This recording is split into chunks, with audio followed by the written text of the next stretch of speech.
Are you looking for more black or blacks mixed heritage characters to follow in film and TV? Well, go no further. In this video, I'm going to be counting down 10 characters, 5 men and 5 women, who I believe are perfect for you. So starting at number 10, we have the King of Wakanda himself, T'Challa, aka the Black Panther. I feel it's easy to really get caught up in the momentum of the Black Panther film because all the characters in that film honestly could fill out this entire list. So what makes T'Challa stand out? Well, from his introduction in Civil War, we meet a character who is devoted to both family and justice. The devastation he goes through after the death of his father T'Chaka, matched with his lust for revenge of that death as well, brings him down a really interesting and detailed story, finishing with the resolution of stopping Zemo from committing suicide so that the Baron could be met with proper justice. Then moving into the Black Panther film, T'Challa is faced with the ideology and zeal of Killmonger. T'Challa quickly recognises that Wakanda's exclusion of humanitarian aid to the rest of the world, and in particular the African diaspora,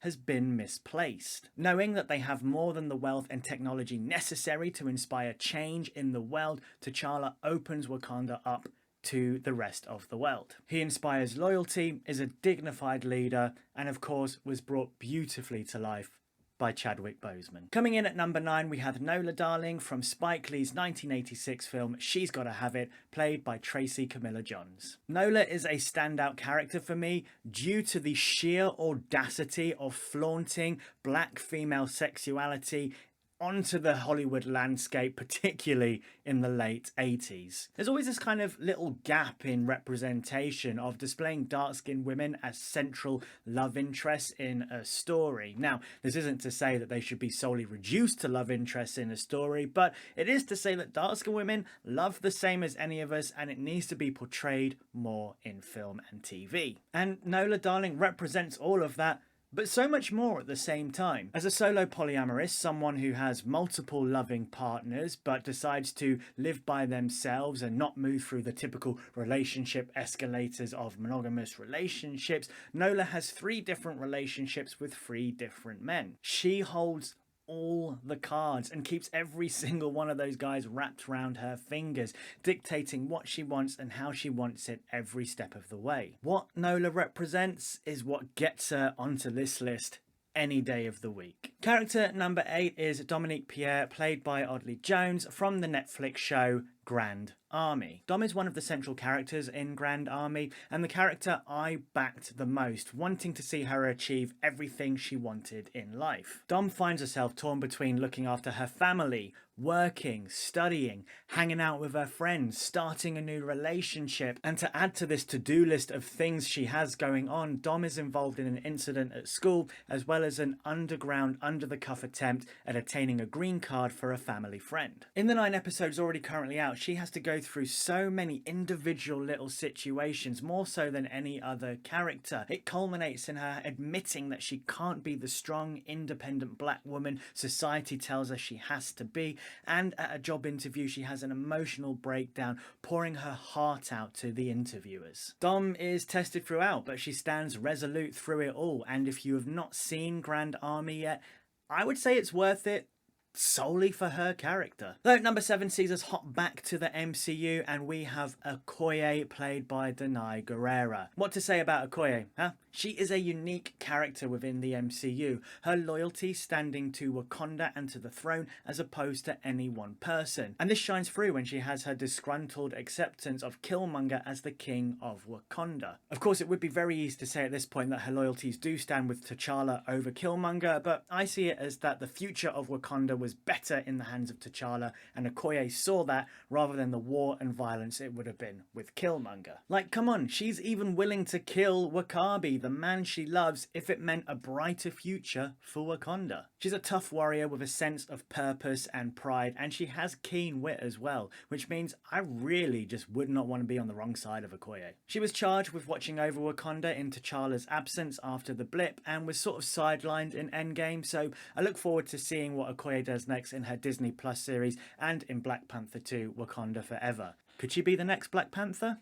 Check this video out, you might be swayed. Arriving to character number 6, and we have the smoothest man in the galaxy, Lando Calrissian. Can I just begin by saying that Lando is the first and only black man in the galaxy to blow up a Death Star or planet. Now, if that isn't enough to get him on this list, I don't know what is. In a galaxy where we have a diversity of aliens and species, Lando was our first glimpse into the diversity of humans within the Star Wars universe. That being said, the different races of humans is never a storyline or talking point within the universe itself, which allows characters like Lando to just be. Nevertheless, his introduction in The Empire Strikes Back and rise in Return of the Jedi can't go understated. After betraying Han to the Empire while saving Leia, Chewie, 3PO and the people he governs, Lando ends up becoming one of the leading generals taking the attack to the Empire alongside Akbar and Wedge in Return of the Jedi and giving that final blow to the grip of the Empire on the galaxy.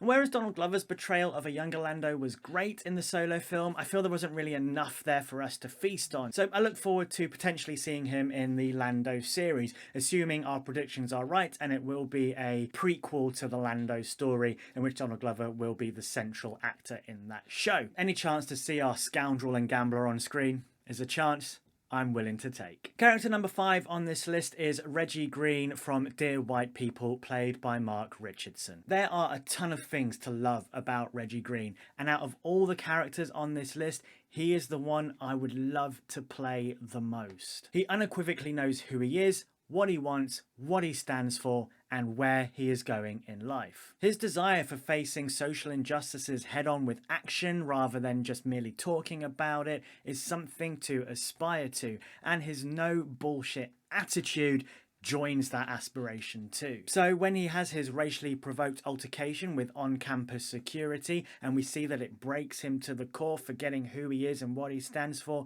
it is hard not to get choked up and feel for him wanting to reach through that screen and tell him everything is going to be okay. Plus, Mark Richardson just handles the character with an incredible subtlety that draws you in to everything he says, hanging on his every word. At number 4 is Samantha White, also from Dear White People, played by Logan Browning. Sam is the DJ of Winchester College radio show Dear White People, for which the show gets its name off of, obviously. She leads the charge on educating white students on what is and isn't racist. She is an unnerving character who is always fighting for something bigger than herself, even if it means watching her personal relationships crumble one by one. The almost fervent approach she takes in season 2 leads to one of my most favourite episodes and favourite clashes in TV history. In season 2, episode 8, she clashes with her ex-boyfriend Gabe as they delve deep into the racial issues of society and the college, as well as their personal relationship issues, and it ends with Sam receiving some incredibly distressful family news that means she has to leave the scene and the space, filled with this tension that you can absolute slice a knife through like butter. And this wouldn't be possible without having a character who has the tenacity to be seen consistently doing something for the greater good, almost on a parallel plane with the way Batman fights crime in Gotham. So from a Dear White People double, we now move to a The Walking Dead double, starting first with Morgan Jones, played by Lenny James. Now when we first meet Morgan, he almost falls into the trope of the magical Negro, being there to explain everything to lead character Rick Grimes, helping Rick to understand the turn and the start of the zombie apocalypse. However, what we quickly learn is that Morgan's wife has already turned and become a walker, and he is in fact battling with the idea of having to put her down or not, and trying to keep that from his son at the same time. It's not for a few seasons until we catch up with Morgan once again. At this time, he has already lost his son to the apocalypse as well as his mind, and this is no doubt due to going through PTSD, anxiety and grief. I'm kind of somewhat surprised that we don't see more characters like this in The Walking Dead. However, that being said, I'm very happy that we are spotlighted on Morgan. What you may love about Morgan is the detailed work it has allowed actor Lenny James to go through, particularly in the Negan seasons when Morgan is properly back. Lenny James perfectly displays Morgan's inner turmoil, and you'll find yourself hanging on every word he says, hoping that he'll find that clear space in his mind and return to the man he once used to be. Though of course this is The Walking Dead and it will never let a character like this return to that state, and in fact he left the show before he was able to find that resolution. I did see that the character moved over to the spin-off show Fear the Walking Dead, but I'm yet to get into that show properly, and I'm nowhere near his introduction in that show to see how he has carried on since his departure. Completing the Walking Dead duo, we now have Michonne, played by Danai Gurira. And it's Danai Gurira's second entry into this list because Danai Gurira. Michonne's development and backstory is where this character has solidified for me. When she first came into the show, she was displayed as this mysterious, strong, black warrior woman that was almost kind of a little bit of like a film and TV stereotype I wasn't that sure of. So when we got to see her past life and the family she lost away, that backstory really clinched it for me. I was surprised. I mean, I was surprised that she got a backstory in the first place anyway, but it was pinnacle to learning who this character is. And hey, The Walking Dead has always handled its underrepresented characters very well, and for me, Michonne is at the pinnacle of this. The group, and predominantly Rick and Carl, showed her a new kind of love, introduced her into a new family, and now we got to the point of Michonne where she's become this hybrid of the woman she used to be as well as the woman she currently is. She is this warrior with something to fight for. Her exit from the show was kind of upsetting, as I still feel she had a lot to give, particularly in her relationship with Judith, as not only was Michonne an excellent mother figure for Judith, she also kind of carried the legacy of Rick and Carl through her, and that was reflected by Judith back to Michonne as well. Hopefully she returns for the final season of The Walking Dead, though Danai Gurira is on to bigger and better things now in the MCU, so I won't be too upset, I guess. Okay, and here we are at number 1. It is Captain America himself, Sam Wilson, as played by Anthony Mackie. Since his introduction in The Winter Soldier, Sam Wilson is a character I have firmly gotten behind. His loyalty, his integrity, a man of duty and loyalty who sees wrong from right and is uncompromising in his conviction. It did in part annoy me when Sam was first introduced, as I thought he fell quite firmly into the trope of black best friend and a little sprinkle of magical Negro on there, having a nice solution in his wings to help Steve Rogers. But I think the charm and charisma of Anthony Mackie pulled the character through, and I actually grew a very quick personal attachment to him when I decided to cosplay him at Comic-Con along with 2 pals of mine. One of my pals cosplaying Steve Rogers, the other cosplaying Bucky, the holy trinity of the MCU, the real Holy Trinity of the MCU. So no doubt you can guess how excited and enthusiastic I was when Falcon and the Winter Soldier was announced, and boy, for me, it lived up to the hype. In the show, we got to explore what it means for a black man in modern day America to take on the mantle of Captain America. After meeting and hearing about Isaiah Bradley's story, after seeing the mishandling of the shield by John Walker, Sam knew that he was the guy that needed to do it. He realized that the fight and losses that black people have gone through throughout the centuries, he was the guy that needed to come through and lead them into a new age, fighting the current injustices of the modern world. And of course, be a kick-ass superhero in the process. Damn, did y'all see that new suit? Fuck man, it's beautiful. If you want to learn more about the tropes I spoke about in this video, you can click this link right there. And if you want some MCU Falcon and the Winter Soldier action from me, click this playlist right there. You can subscribe, turning on the bell notification, and I'll see you here next time. Until then, Hakuna MaChatter.